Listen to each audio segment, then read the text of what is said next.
Welcome back to Muddy Math, our 28 Days to Phi journey, exploring mathematics from the curiosity of our own lives, in our own homes, inspired by nature, and reaching out to other humans to push past the edge of our understanding and get a deeper understanding of the mathematics that are relevant to us. Thank you for showing up. It's day 10 where we think about our project. So, to get started on day 10, we're going to activate, and we are going to activate using right triangles. Okay, so I've used right triangles throughout this entire journey from the first days when I was out in nature and just trying to sketch the angles of a tree branch. And how can you do that without any fancy art training? And my answer to that question is right triangles and average rate of change.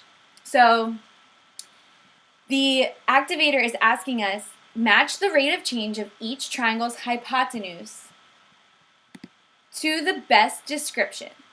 Okay, so we want to match the right triangle's hypotenuse to the best description on the page. Now I need to adjust a little bit here so that you can see all of the options.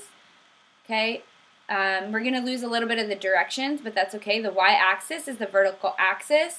Okay, and we have 1, 2, 3, 4, 5, 6 right triangles on this coordinate plane, and we have 1, 2, 3, 4, 5, 6, 7, 8 descriptions. So what does that tell you?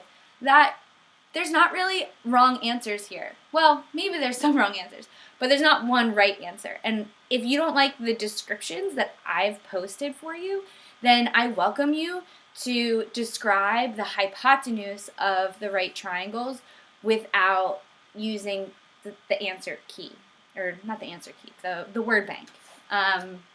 Okay, so I'll let you all think about the activator for a minute, and we will be patient while other people are joining the live stream.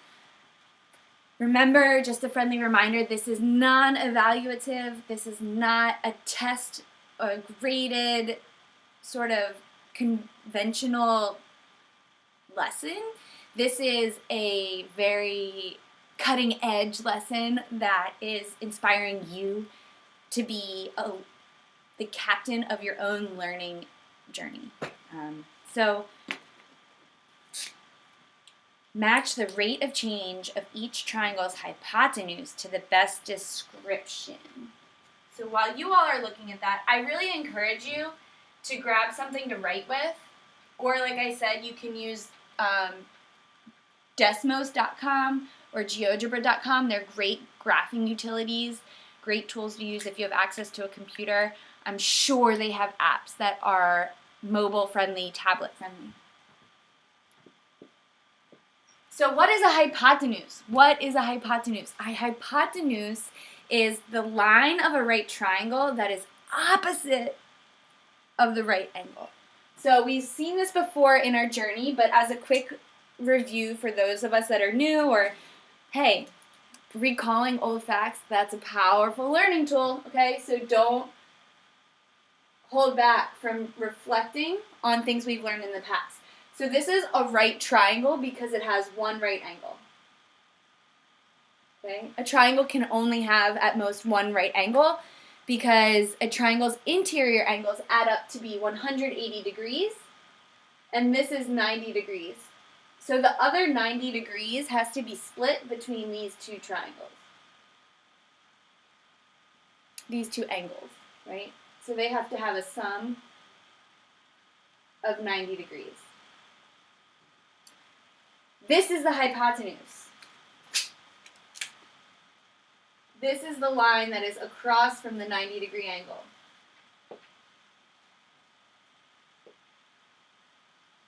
Okay, so the hypotenuse is always opposite of the 90-degree angle, and then the other two lines are called the legs. Okay, hypotenuse, it's a very unique word to math, like we were talking about. There's a lot of words that in math are used in conversations with different meanings, like the word pitch, right? You pitch a ball, you pitch a project. I learned pitch to a spiral, like a 3D spiral called a helix, and there's pitch to roofs, and the pitch to a roof is kind of what we're connecting to here in terms of the rate of change of these right triangles. Okay? All right, that's 5 minutes in. I like to give 5 minutes for everyone to sort of get what they need to be successful. Take a look at the activator, grab a friend, grab a parent, force them to take this journey with you.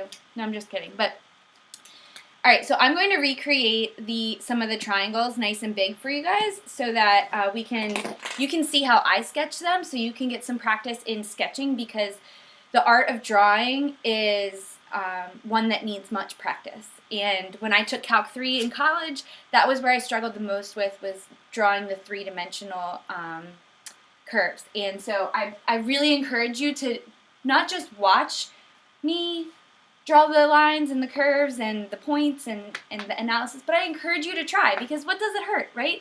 What does it hurt? So what? You get a stack of papers and you make confetti, and you have a room full of confetti papers that might be mess-ups, but every time you mess up, you're pushing, I'm shouting. You're pushing up against the understanding that you already have, and breaking through that is what learning is. So those are the moments to celebrate. And that's what Jo Boaler talks about in her book, The Limitless Mind. So parents, I really recommend you guys check that book out to have some peace with this whole journey of learning at home. It can really be peaceful with struggle, but still peaceful and a good experience for all of us. Okay, enough with the inspirational talk, Sam. All right, moving on. So if you look at my spiral on the activator, it's different than the one we've been working with lately. I'm not even sure that this one really is a golden spiral, but I did form it from my pine cone. It's just the spiral that it doesn't wrap around the whole pine cone. It's a less drastic curve. So if I started here, it's that spiral is what I've graphed on. Let's see if I can get it. Ooh, ooh, ooh, ooh. So that's kind of what I've graphed on this coordinate plane, is that spiral. Now I hope it's the golden ratio, but I don't know. But that's okay, because not knowing is a good thing. That means there's something to learn. Okay, so we have a point to the left of the y-axis, a point to the right to the y-axis. They're about equidistant from the y-axis. And then I drew this right triangle. Okay? Now, the rate of change from this point to this point, there is no change. It's horizontal. Okay? And when it's flat like this, or parallel to the x-axis, the y values, the change in the y values, is always going to be 0, because they're never going up or down. So in this case, no matter how far I go in the x, even if it might only be, I don't know, let's say, call that 1 unit. Remember, that's the super cool thing about units of measure, is that in all of this, you get to decide what the numbers are. So you get to pick numbers on your number lines that you like in terms of the perspective, because they're going to be proportional. So whether you called it 100 and I called it 1, everything's going to be relative to that, and we can still have a conversation about it, because our value should be equal, since if it's proportional, then the values will be equal regardless of the numbers. But if it's not proportional, then that's another story. Anyway, I digress. Tangents, right? That's a tangent in conversation, much like we learned about tangents to a line. Anyway, so I'm really excited to be here with you all. It's day 10. We did it. I love 10. We have 10 fingers. We have a base 10 number system. Ooh, day 10, day 10. Okay. So here we go. So what I'm going to do is use scale, okay? So I'm going to say that, all right, from there to there is 1 pencil width from the 2 points that I just drew and connected. Now, from that point to the next one, it's more than 1 pencil width. So this is going to be a little bit more than that one. So that one's a little far off. And then it's a pen cap, actually, a marker. And then this one's 2 away. So if that's 1, that's 1, that's 1. Here's my next point. They all seem to kind of be on the same line. And then I have a little bit more to go for this one. Oh, here come the right triangles. So these three seem to be sort of in a straight line, and I'm moving this paper all around, and you guys can't see. Let me pull, I don't know, it's fine. All right. There we go. Use a magnet. Use a magnet, Sam. Use your tools. Okay, so here I'm going to use my first right triangle in drawing. So I don't really need to understand like a squared plus b squared equals c squared, thanks Pythagoras. I don't need to worry about the trigonometry of a right triangle. Whoa, we haven't even got there yet. Cosine, sine, cosecant, all of that. Hey, if that's where you are in math, push up against that and see if you can use it. But anyway, I'm just using it to help me sketch. So I'm saying, all right, from here to here, I can take my pen and I can look at the hypotenuse of the triangle, and I know that it's going to be this rate of change, this slant, this steepness. And the steepness, the angles in scale drawings don't change. They stay the same. The only thing that changes is the distance things are away from each other, and that distance stays proportional throughout an entire enlarged or shrunken image. So this, somewhere on this line is my next point, and I have defined the width of my marker to be the unit of my printout, and so I need to find the width of my marker that corresponds to the width of my marker measurement here, and that's 1, okay? If I'm calling that 1, then this is 1/2 then, okay?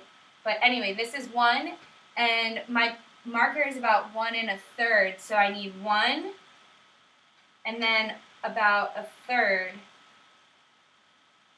to make my next point. Okay? Right triangle is very cool.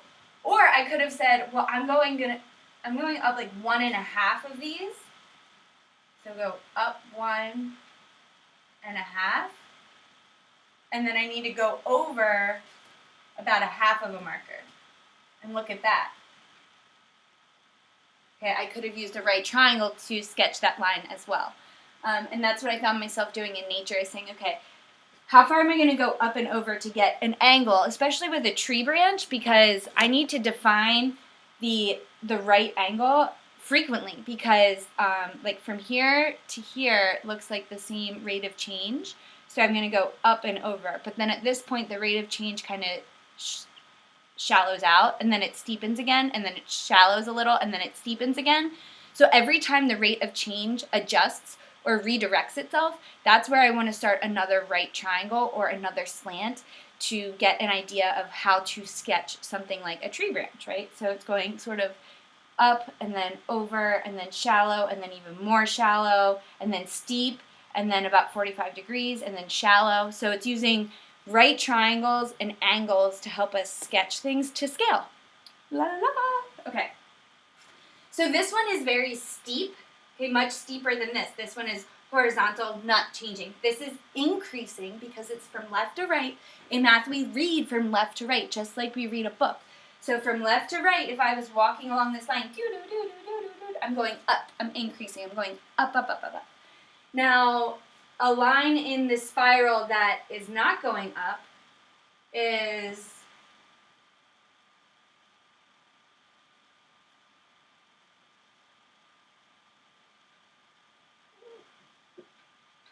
the last one we have here. About 1 1/2, so here's, let's do it this way, let's use the right triangle. So it's 1 1/2 up, so 1 1/2 up, and then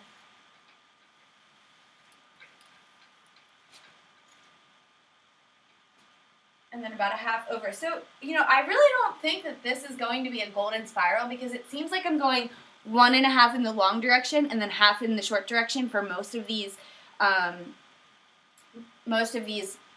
sort of nodules on my spiral, but I don't know. It seems strange that it's going to be the same if it's supposed to be like with the golden rectangle, it gets infinitesimally bigger and smaller.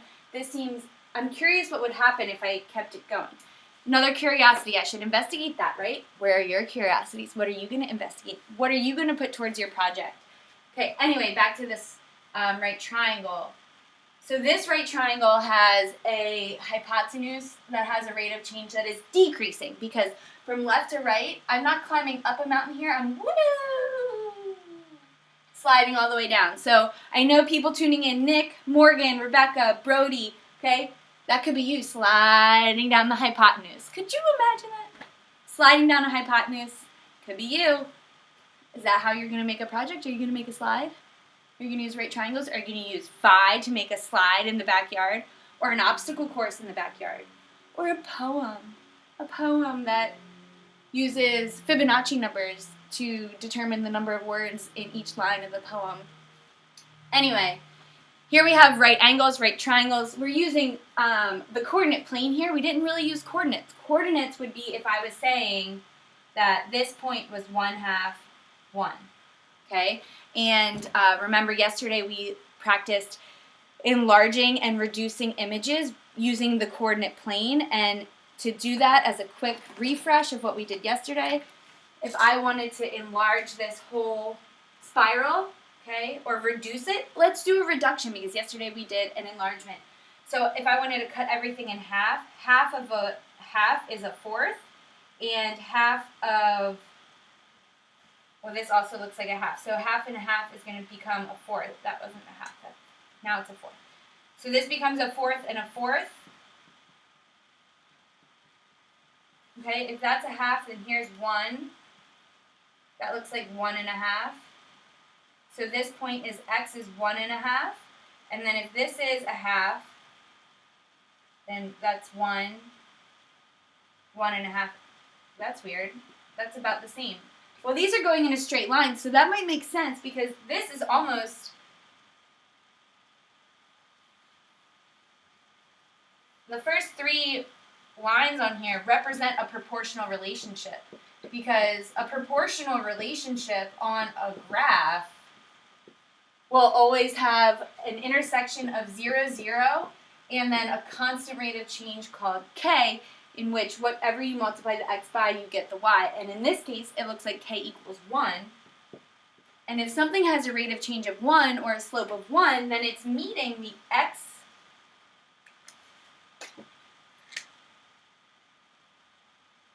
The angle meeting the x-axis is 45 degrees, and naturally the angle meeting the y-axis would also be 45 degrees, because the xy plane meet at, you guessed it, a right angle. Very good. Okay, so in this instance, if I'm enlarging or reducing my spiral by 1/2, all of the coordinate points are going to be halved. So here I had 1/2, 1/2. Half of those points reduced is a fourth and a fourth.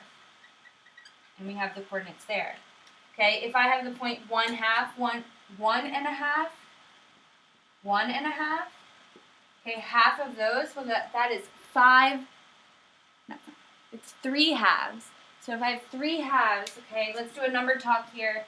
3 halves divided by 2, or half of 3 halves.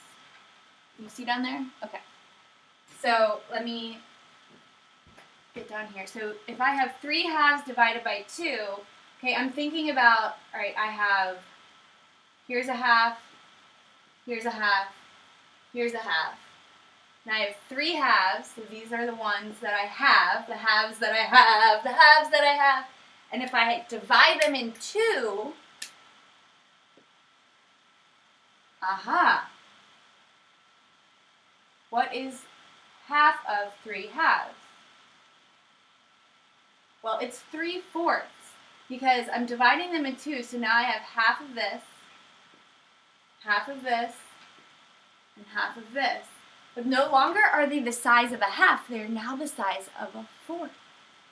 Notice that this shaded region is 1/4, 1/4, 1/4. So 3 halves divided by 2 is 3/4.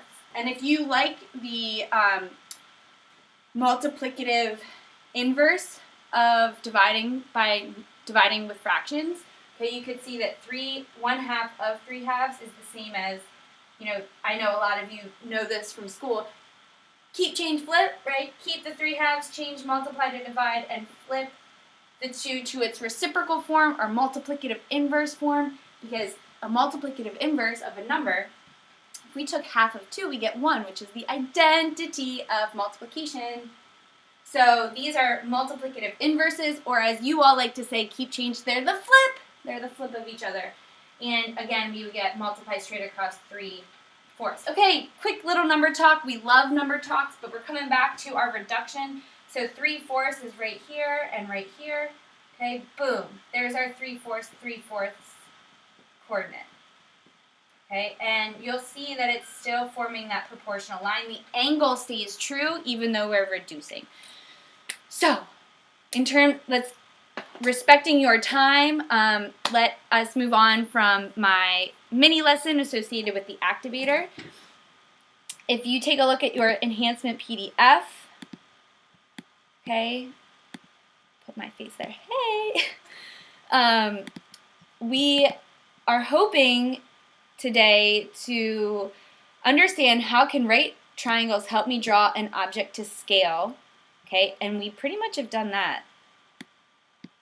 So please, if you have any more questions about how to use right triangles to draw an object to scale, using, closing one eye, finding the angle of something, and then sketching it, and using relative distances, your pencil, whatever you're drawing with is really your tool. That's like your big tool, right? So if I'm saying, okay, it's that long, then that becomes your unit of measure, and that's a word we've been dealing with a lot.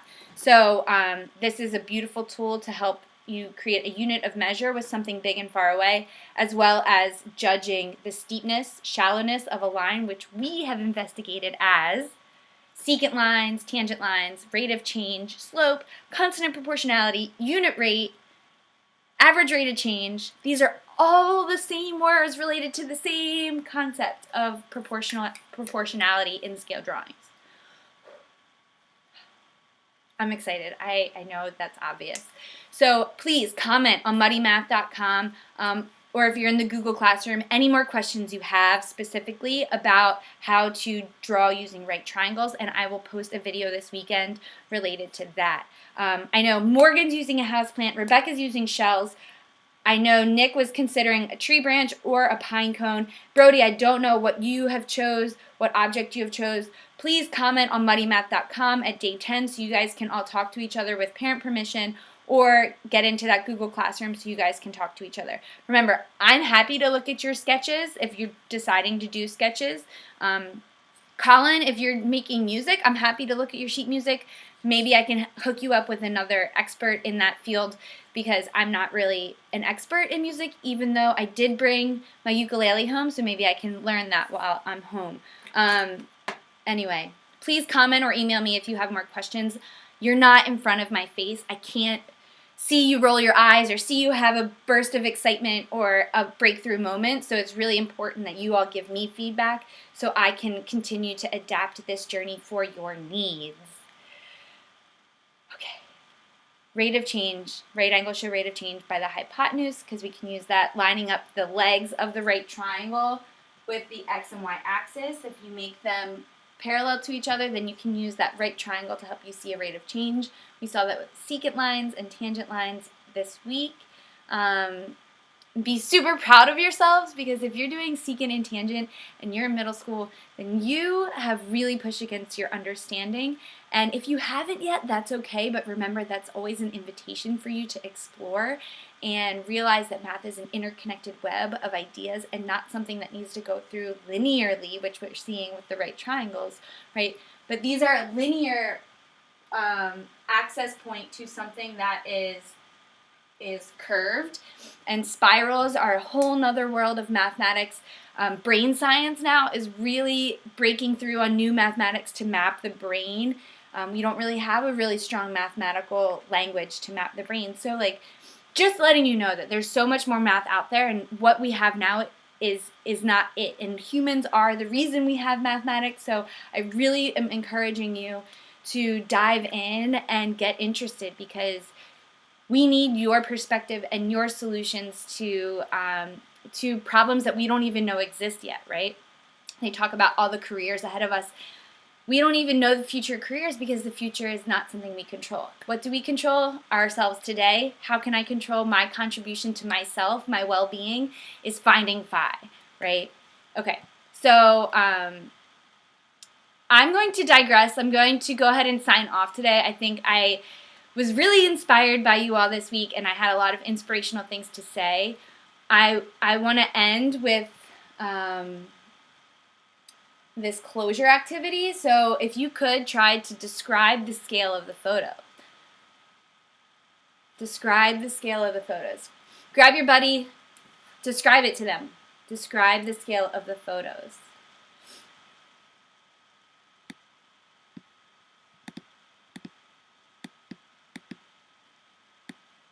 Describe the scale of the photos. Which one's closer? What am I talking about? What am I closer to? Camera to my face or me to the triangle? Good. So the top one I'm closer. It's enlarged. Where's the hypotenuse? Where's the hypotenuse? Very good. It's on the angle. So I'm flip-flopped here. But the hypotenuse is the one that's on the angle because we see that the right angle is formed by the legs, so the perfectly horizontal and vertical legs. Wow, this is trickier than I thought. And then the hypotenuse is across from that. I really need to figure out how to get my cursor on the screen share. What would you guess would be the rate of change of that hypotenuse? What's the rate of change of that hypotenuse? Is it steeper than 45 degrees or shallower than 45 degrees?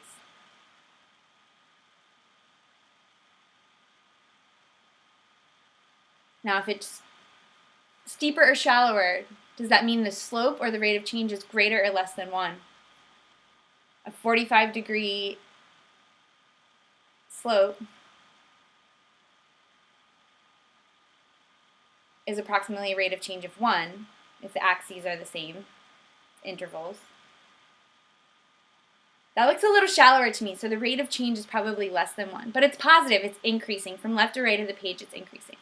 Okay, you're amazing. Please stay tuned this weekend for more videos. I'm not live streaming again till Monday. We all need a break, right? So I'm taking my break these next 2 days, but I will be not going live, but I will be filming for you. So what I want you to just see is a preview of the days 11. Check this out. Ooh. 11, 12, and 13. So day 11, I want you to talk about your project, okay? Talk about your project to people that are open and non-judgmental. Next week, we are digging in and we are making our projects come to life, okay? Day 12 is struggle a little bit. Struggle, embrace the struggle. Those are the moments where you learn and be proud of the struggle. Accept it. Say, hey, look, I'm struggling. Guess what? That means I'm learning. Oh, yeah. Oh, yeah. Okay, and then day 13 is be seen. So I want your project ideas to be seen, whether that's sharing it with your friends or family members or putting it up. So something I do with my canvases when I'm working on them is this is what I want to be seen. I hang it up so that I see it all the time, and I'm constantly thinking about how am I going to approach this? What do I want to do? How can I make phi infuse in my life? Because remember, if we look at fractals more, studies show that we live more peaceful moments when we have fractals around us. So in the least, this journey should just bring you more peace, not only to your experience with math, but your experience with yourself, nature, and others. Thank you so much for tuning in. I will see you Monday live. Stay tuned all weekend for days 11 through 13. Talk, struggle, be seen. You're amazing. Get your project ready to go. Signing off.